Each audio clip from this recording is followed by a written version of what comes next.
रणथंभौर दुर्ग। रणथंभौर दुर्ग का निर्माण किसने करवाया था? तो रणथान। एक मिनट, अरे कहाँ गया? रणथंभौर दुर्ग का निर्माण किसने करवाया था? रणथान। ये ध्यान रखना, थान चौहान थे, इनके द्वारा करवाया गया था। लेकिन ग्रंथ वीर विनोद, जिसके लेखक कवि श्यामल दास हैं, उनके अनुसार जो रणथंभौर दुर्ग का निर्माण है वह कवि महेश के द्वारा करवाया गया था। कवि महेश के द्वारा करवाया गया था। दो तथ्य आ गए। रणथंभौर दुर्ग का निर्माण किसके द्वारा? रणथान चौहान के द्वारा। लेकिन वीर विनोद जो है उसके द्वारा क्या बताया गया है? महेश के द्वारा बताया गया है। रणथंभौर दुर्ग कैसा है? तो एक वन दुर्ग है, चारों तरफ से जंगलों से घिरा हुआ है।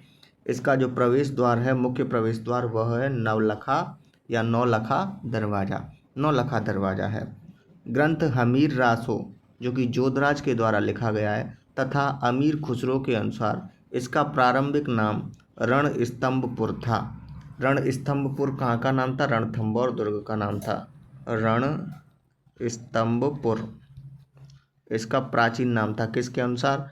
एक तो हम्बीर रासो के अनुसार, एक अमीर खुसरो, ये दोनों जो हैं वो इसका प्राचीन नाम क्या बताते हैं? रणस्तंभपुर बताते हैं। रणथंभौर दुर्ग के उपनाम कौन कौन से हैं? तो पहला है दुर्गाधिराज, यानी दुर्गों का राजा करने वाला। चित्तौड़गढ़ का छोटा भाई, चित्तौड़गढ़ दुर्ग का छोटा भाई किसको कहा जाता है? रणथंभौर दुर्ग को कहा जाता है। रणथंभौर दुर्ग की कुंजी कही जाती है तो झाइन दुर्ग। ये प्रश्न आएगा जरूर। झाइन दुर्ग क्या है? रणथंभौर दुर्ग की कुंजी है। रणथंभौर दुर्ग की आकृति कैसी है? तो अंडाकार आकृति है इसकी। अंडाकार आकृति में बना हुआ है रणथंभौर दुर्ग। राजस्थान का ऐसा दुर्ग जो 7 पहाड़ियों से घिरा हुआ है। महत्वपूर्ण तथ्य याद रखना है, 7 पहाड़ियों से घिरा कौन सा दुर्ग है? रणथंभौर का दुर्ग है। दुर्ग के प्रमुख स्थल कौन कौन से हैं, अब उसके बारे में जानते हैं। तो रणथंभौर दुर्ग में जैसे ही घुसते हैं तो सबसे पहले पड़ता है त्रिनेत्र गणेश का मंदिर। त्रिनेत्र गणेश के मंदिर को दूसरे नाम से भी जानते हैं, वो है रणत भंवर। रणत भंवर जो है क्या है? त्रिनेत्र गणेश का दूसरा नाम है। यह राजस्थान का सबसे बड़ा गणेश मंदिर है।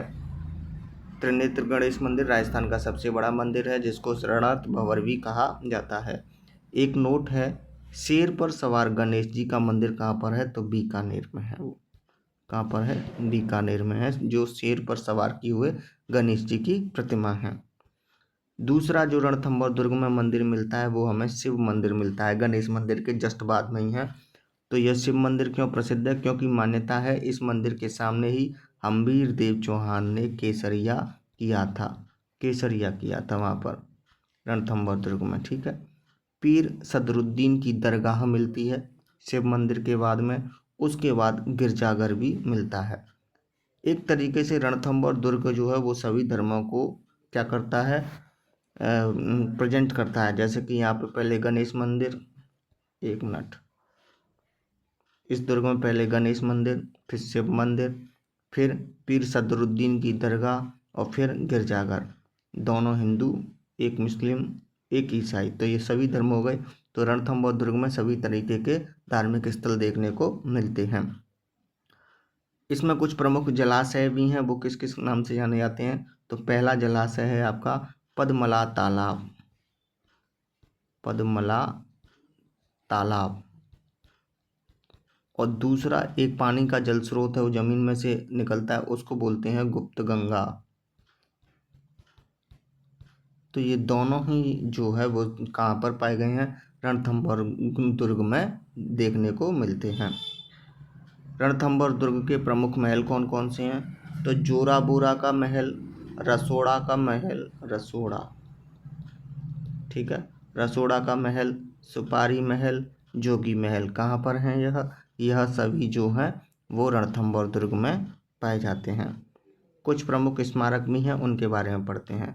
पहला स्मारक जो हमको मिलता है वह मिलता है 32 खंभों की छतरी। तो यह 32 खंभों की छतरी जो है वो जैत्र सिंह के द्वारा बनाई गई थी। जैत्र सिंह जो है हम्बीर देव जी के पिताजी थे और इनका जो वास्तविक नाम था वो था जय सिम्हा, आधा माँ हा में जय सिम्हा, जो कि बाद में परिवर्तित होकर जैत्र सिंह कहने लगे। तो जैत्र सिंह की छतरी कहाँ पर है? रणथंभौर दुर्ग में। कितने खंभों की है? 32 खंभों की। इस छतरी का निर्माण हम्बीर देव चौहान ने करवाया था। इसे अन्य नाम क्या है 32 खंभों की छतरी का? तो न्याय छतरी। न्याय छतरी इसके लिए बोलते हैं क्योंकि हम्बीर देव चौहान इस छतरी के नीचे बैठकर लोगों के न्याय किया करते थे, क्योंकि इनके पिता की छतरी थी। दूसरा है इसमें अधूरे स्वप्न की छतरी। तो अधूरे स्वप्न की छतरी भी कहाँ पर है? रणथंभौर दुर्ग में स्थित है।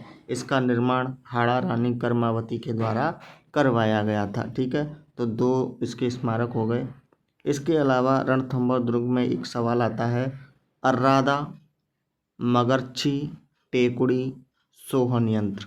अर्रादा, मगरछी, टेकुड़ी और सोहन यंत्र क्या है? तो यह रणथंभौर दुर्ग के उपकरण हैं। ये उपकरण युद्ध के समय काम में लिए जाते थे। इससे जलते हुए कपड़े और पत्थर दुश्मन पर फेंके जाते थे। तो अर्रादा, मगरच्छी, टेकुड़ी और सोहन यंत्र क्या है? रणथंभौर दुर्ग के उपकरण हैं। दूसरा सवाल ऐसे आता है कि राजस्थानी इतिहास का जो प्रथम शाखा हुआ था वह कहाँ हुआ था? तो रणथंभौर दुर्ग में ही हुआ था। पहला शाखा कब हुआ था? इसकी डेट भी हमको याद रखनी है, 11 जुलाई 1301 में। इस शाखा जो राजस्थान का 1301, इस शाखे के बारे में कुछ जानकारी ले लेते हैं क्योंकि राजस्थान का पहला शाखा था। तो इसमें केसरिया किसने किया था? हम्बीर देव चौहान ने किया था। जौहर किसने किया था? रानी रंगदेवी। रानी रंगदेवी ने जो जौहर किया था वह जल जौहर था। इस दुर्ग में किया गया कौन सा जौहर है? जल जौहर। जल जौहर क्या होता है? राजस्थान में 2 तरीके से जौहर किए जाते थे। एक तो अग्निकुंड में जाकर आत्महत्या कर लेना, तो वह तो क्या चित्तौड़गढ़ में भी हुआ था। उसको क्या बोलते हैं जौहर को? अग्निकुंड वाला रानी पद्मिनी ने राजस्थान का सबसे बड़ा किया था वो। और उसके अलावा गागरोन में भी किया गया था। जबकि जल जौहर जो है वो रणथंभौर दुर्ग में किया गया था रानी रंग देवी के द्वारा। आक्रमणकारी कौन था इस समय? तो अलाउद्दीन खिलजी। अलाउद्दीन खिलजी ने रणथंभौर दुर्ग पर आक्रमण किया था, जिसके बाद हम्बीर देव चौहान ने